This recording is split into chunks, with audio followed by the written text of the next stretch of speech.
Then there's no way time-wise that the defendant had time to take the bear home. Alright, Edward, what do you want now? Huh? I remember it clear as day. I remember that you muttered to yourself at Agardy's mansion. We have this area completely surrounded. There is no way for him to escape. I can't believe it. Butler, all this time, it was D-Killer. D-Killer and Agardy were working together, so to speak. And D-Killer was hiding in the Agardy mansion as its butler. Well, what a bold move. The bear figurine was brought back to Agardy mansion by D-Killer himself.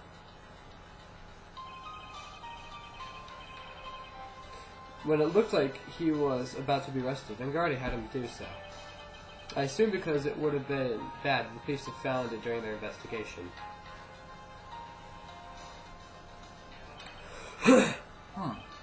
Well, Mr. Wright, you've been quiet for some time now. It's too much. Isn't there anything I can attack at all? I have to try. I have to find something else. What will you do now, Mr. Wright? Do you plan to? I plan to expose a clearly shaky place in Mr. Parr's testimony. What? There's still another one? There's a deed, Your Honor, and it is quite a questionable point. What are you trying to pull? Oh, well, we can't have that.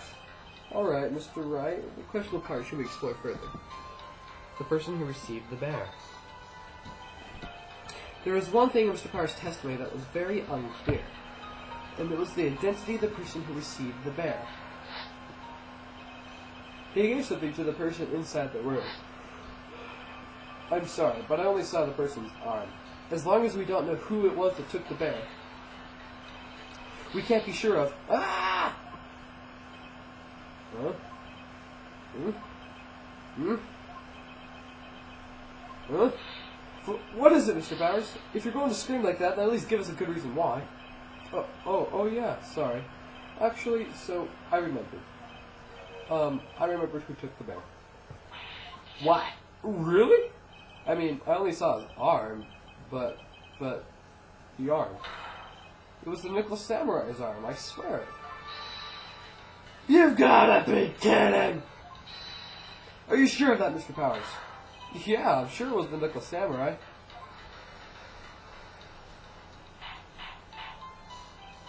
Order!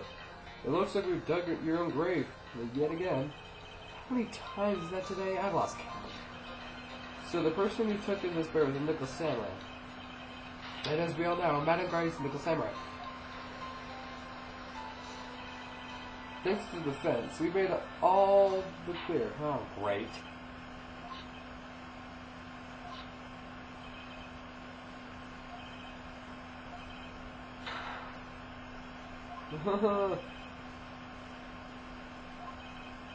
Thank you, Your Honor, for your understanding.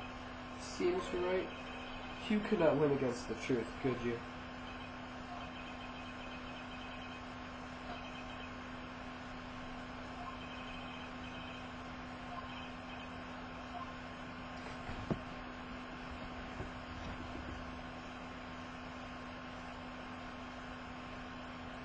Raise an objection.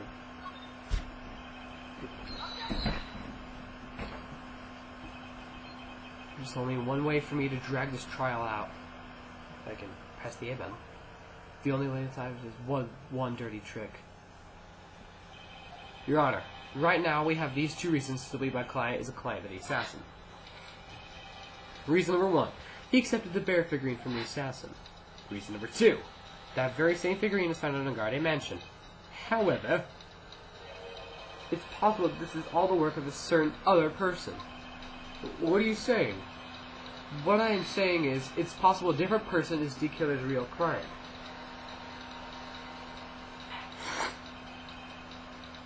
The real client? Yes. Yes. Tisk tisk. Is that all you have? Now then, Mr. Wright, let's hear your theory. Who do you say the real client is? Well, we have no choice, but... Adrian Andrews? Yes, we already know that she tried to frame Madame Garde for the crime. By wearing a spare Nicholas Samurai costume. Ah. Then, the nickel samurai's arm that I saw. That could have been very well Miss Andrews. Well, what about him, Mr. Engard? What about Mr. Engard? If you would please recall yesterday's testimony. The defendant was taking a nap during the break period. That's right. Then, finding this figurine in Mr. Engard's mansion was a well-laid trap by Miss Andrews. Mr. Edgeworth, what is your opinion on this? I can't even begin to count the flaws in the defense's logic. Besides which, there's no evidence to support it. However, I can't fully discount its possibility either. What is with this trial? Come on, anyone can tell Engard did it. I can't believe the defense would go this far to pin the guilt on someone else. Yeah, unbelievable. It's not something pretty. It's murder of all things. This is to save Maya. This is to save Maya. Even if the whole world turns against me, this is one fight I can't give up on. Order, order, order!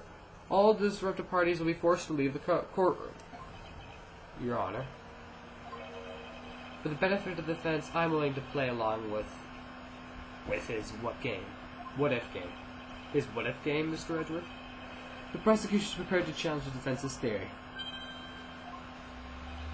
Mr. Wright, even if you must have thought it strange and wondered, why would the criminal want this little wooden bear? He's right.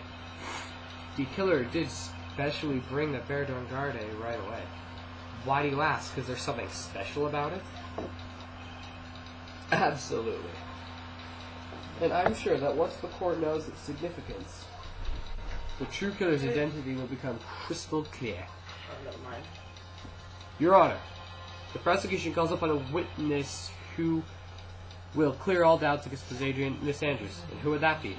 It's quite simple, Your Honor. Miss Adrian Andrews herself.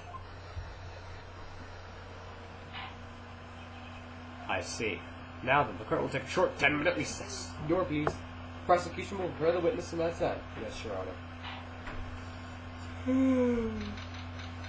Yay, recess.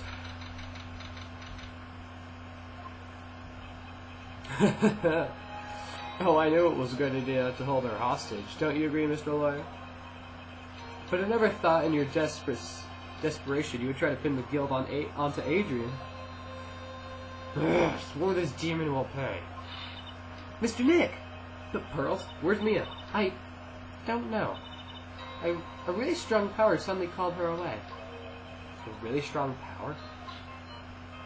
Phone, boop, boop, boop, boop. Oh, Mr. Nick, your phone is... It's from Gumshoe. How's it going? Have you been hanging in there, pal? Yeah, sort of. We just barely found something to latch onto. Phew, that's good, pal. And what about you? Anything yet? Haven't figured out where the killer and Meyer are? We still don't have any leads. But... What? We don't have any more time. If we just had one, even a single clue would be really helpful. I was only able to come this far because I kept thinking to myself, I've got to keep the trial going until Maya's been rescued. Now we just run out of luck this time? Is all our hope from that? A tent! Huh? A tent? I can see a circus tent. Mia! It looks like Maya's just unconscious until a few minutes ago. And as soon as she woke up, she called for me. So it was Maya that called you away. She's been locked in a dusty little room right now. But all I can see is a circus tent outside a window about 300 feet away. Gumshoe! Is there a circus in town right now? There's only one, pal. The very big circus. Maya's somewhere with a 300 feet radius within the main tent. What? Okay, hold on a sec, pal. Hey, draw a circle on that map. It's about 300 feet radius from the main tent. Hurry! And? I can see a mailbox under the window. Gumshoe! There's also a mailbox. Okay, what else? What else, Mia? I'm sorry, but it was a very small window. I couldn't see anything else. I felt like it was an old office building, so maybe the 3rd floor or so. I heard her, an old office building. Good stuff, pal. Okay, just hang in there. Just a little longer, pal. Wish us luck. Good luck. I'll call you later, so don't let your battery down, okay, pal? Beep. Mia, Maya's not hurt, right? She's in pretty bad state, Phoenix. She's been starved. She's been hungry for 3 days, and a human body can last about 3 weeks without food. Why? She's supposed to die of thirst. 3 minutes without air, 3 days without water, 3 weeks without food. Gumshoe, please hurry. Looks like we're out of time. You alright, Phoenix? It's only a matter of time before Maya's rescue.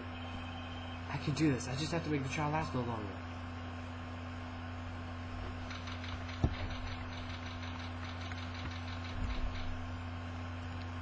I'll see you guys later when we continue to go to court, talk to Adrian.